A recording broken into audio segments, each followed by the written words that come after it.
Si sos ciclista y usás potenciómetro, seguramente te pasa esto.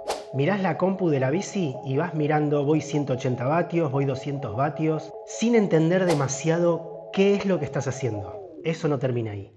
Llegás a tu casa, descargas los datos y empezás a mirar el Strava o la aplicación que utilices y empezás a ver Intensity Factor, TSS, potencia normalizada y haces por ahí algunos análisis, tenés algún conocimiento, pero no sabes bien qué hacer con esos datos. ¿Por qué y cómo entrenar en base a los datos que te dice la compu? Y la pregunta de fondo es, ¿qué hago con todo esto? Porque seamos sinceros, nos encanta obsesionarnos con los números, comparar nuestra potencia con otros ciclistas, con nuestros compañeros. Pero te voy a decir algo, el potenciómetro es una herramienta maravillosa para entrenar y seguramente no la estás sabiendo aprovechar como corresponde. Quédate en el video y te voy a mostrar paso a paso cómo utilizar el potenciómetro, desde cómo comprarlo, qué números mirar, cómo obtener tus zonas de entrenamiento y qué decisiones tomar en base a tus fortalezas y tus debilidades en el ciclismo. La idea no es que te vuelvas loco con cada métrica, ni que te conviertas en el superfisiólogo del entrenamiento.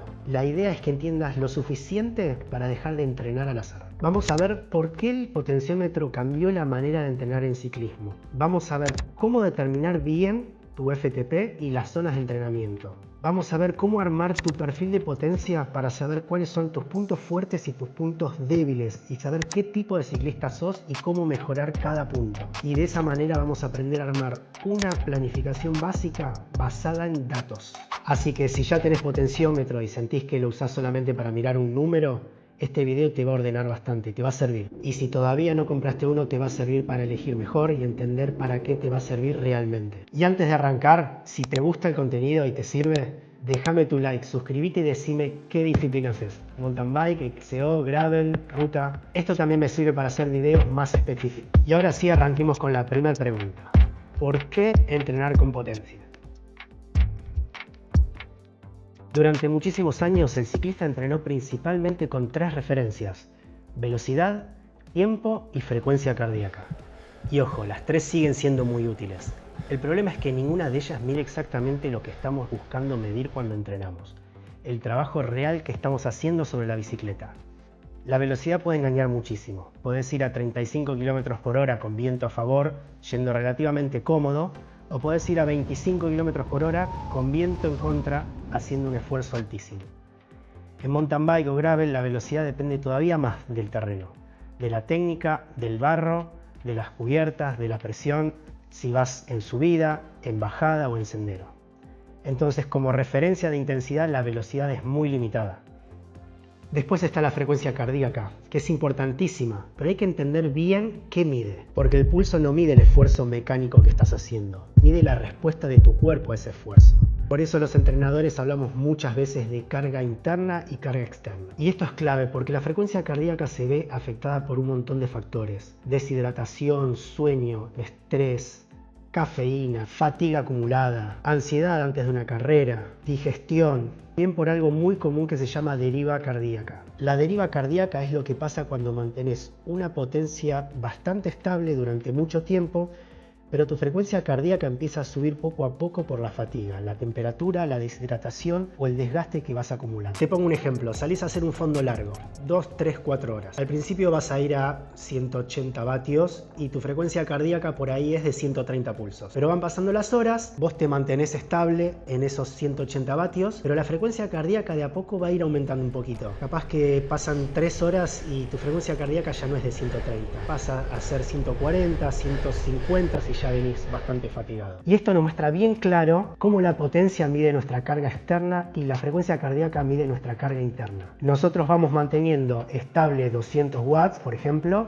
y nuestro cuerpo nos dice que cada vez está más fatigado. Pasan las horas y la frecuencia cardíaca va subiendo un puntito. Por eso es clave también monitorizar la frecuencia cardíaca junto con la potencia. Otra de las ventajas de medir con potencia es el retraso fisiológico que tiene la frecuencia cardíaca. Nosotros, si hacemos un sprint corto, por ejemplo de 5 segundos, apenas apretamos el pedal, la potencia se dispara y apenas terminamos, termina, baja. La frecuencia cardíaca no hace esto. La frecuencia cardíaca tarda unos segundos en responder. Cuando el sprint ya terminó, la frecuencia cardíaca sigue subiendo, incluso varios segundos después. Por este motivo es que la frecuencia cardíaca no sirve para medir un sprint. Y la potencia sí. Con la potencia podemos medir bien preciso cada sprint y cada momento dentro del sprint. Pero acá quiero hacer una aclaración muy importante. No se trata de decir la potencia sirve y la frecuencia cardíaca no. Ese sería un enfoque muy pobre.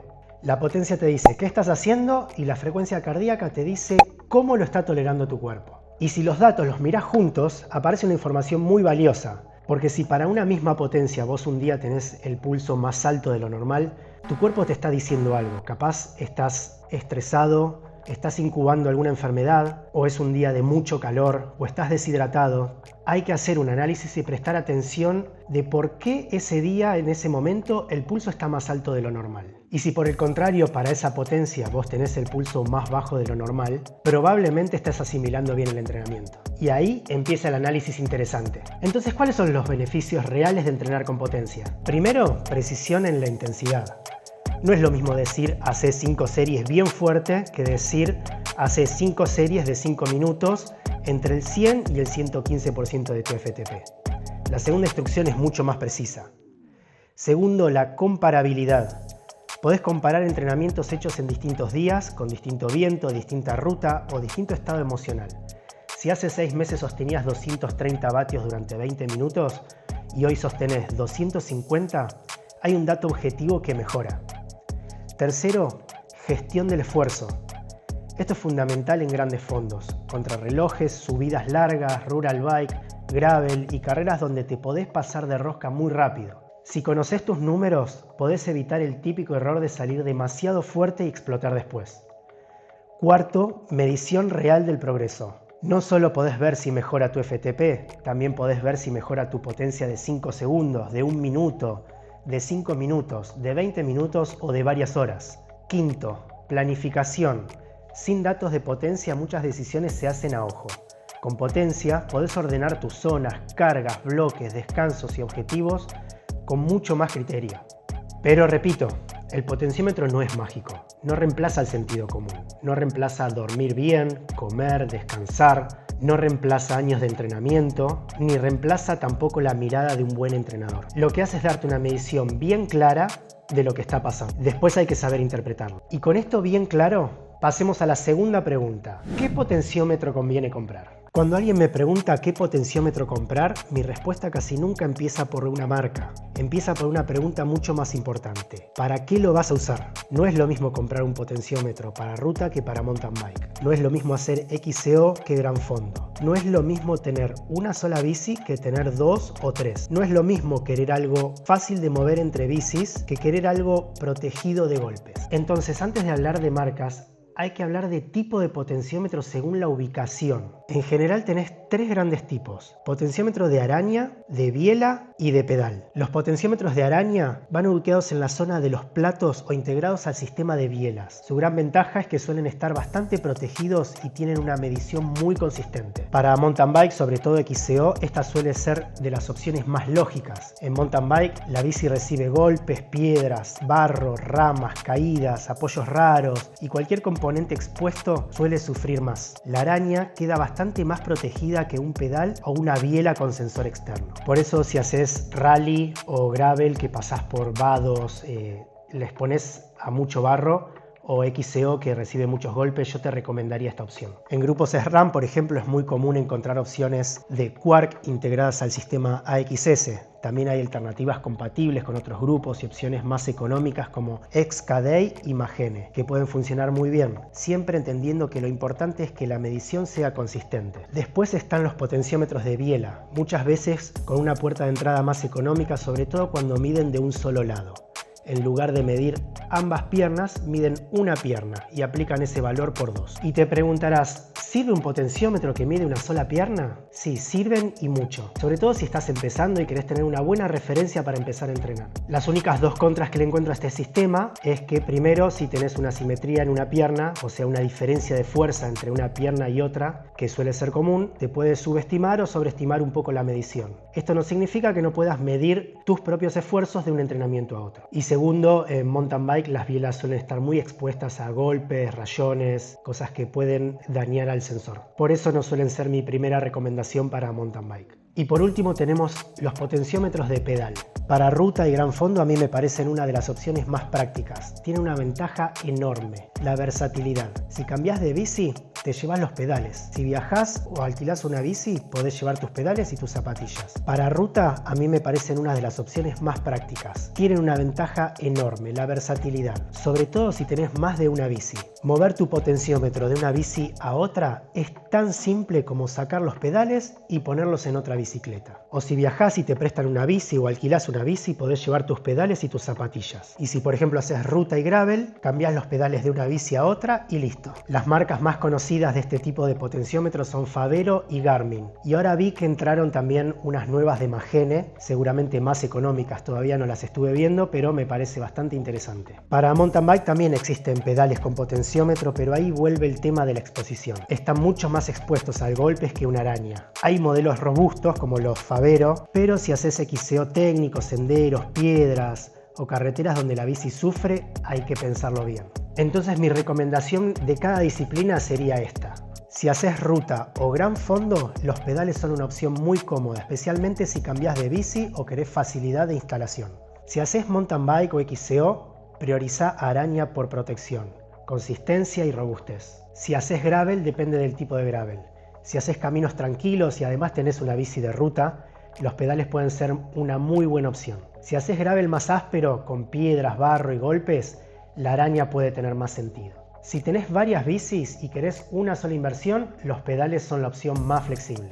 Además, en la opción de pedales también tenés la opción de medición de una sola pierna, que abarata bastante la inversión. Si estás medio corto de presupuesto, yo optaría por una unilateral pero de una marca reconocida. Y acá aparece otra pregunta muy común. Entonces, ¿unilateral o bilateral? Un potenciómetro unilateral mide una sola pierna y estima el total multiplicando por 2. Uno bilateral mide ambas piernas de forma independiente o más completa. ¿Es mejor bilateral? Técnicamente sí, porque vos podés detectar asimetrías que si querés trabajar sobre esas cosas las podés hacer. Pero para la mayoría de los ciclistas amateur, un unilateral confiable sirve perfectamente y alcanza para entrenar con estructura. Lo importante es que seas consistente. Si siempre usás el mismo potenciómetro con el mismo protocolo de calibración y en condiciones razonablemente controladas, podés compararte con vos mismo a lo largo del tiempo. Y esto nos lleva a otro punto clave. No te vuelvas loco buscando el potenciómetro más preciso. La mayoría de las marcas reconocidas declaran márgenes de error de menos del 2% o el 1%. Para cualquier ciclista amateur es mucho más importante la consistencia en la toma de datos que la precisión absoluta del potenciómetro. Lo que sí hay que evitar son los errores groseros. Por ejemplo,